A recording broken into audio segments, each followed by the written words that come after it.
I am now going to go over the filing status. The first filing status is married filing jointly, and to file married filing jointly, you must be legally married by the end of the year. You also can file married filing jointly if a spouse dies during the year. The surviving spouse is still considered married for tax purposes during the year of the spouse's death. When you file married filing jointly, both spouses are ultimately responsible for paying the joint tax.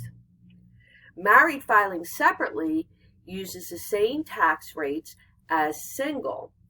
However, the advantage of doing this is you are only liable for your own tax liability, not in the case in married filing jointly. So married filing separately, if you're in the process of a divorce and not legally divorced, you are separated. As separated individuals, you can file married filing jointly because you're still legally married because you're not divorced, but it's usually in the best interest to file married filing separately because then you're only liable for your own tax liability. The third one is a qualifying widower, which would use married filing jointly 2 days after the death of a spouse, as long as they remain unmarried and they have a dependent child. This is a same tax rate schedule as married filing jointly, which has the most advantageous tax rates. Single means you are unmarried at the end of the year. The head of household tax rates fall between the single, which has the least advantage, and the married filing jointly that has the best advantage as far as the tax rates are concerned.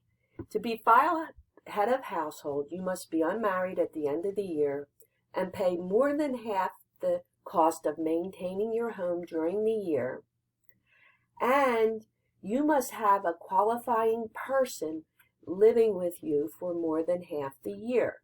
A qualifying person could be a qualifying child or a qualifying relative, but the relative must have a family relationship for you to file head of household.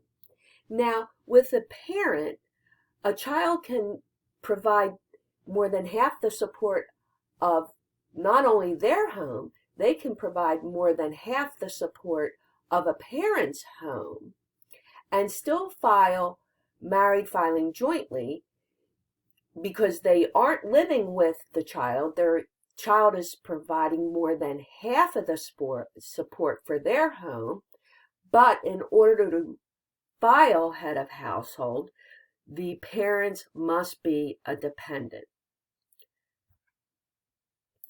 A qualifying relative, as previously stated, it's very important to understand that there must be a family relationship.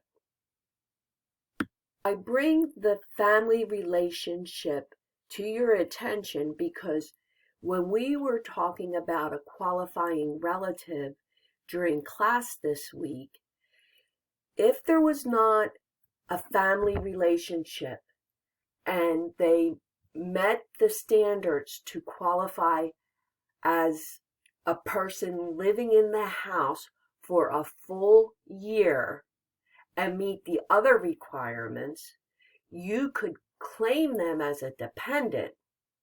But because it's a friend as opposed to a relative relationship, they must live in the house for the entire year to be a dependent. But you cannot claim head of household because there's not a family relationship.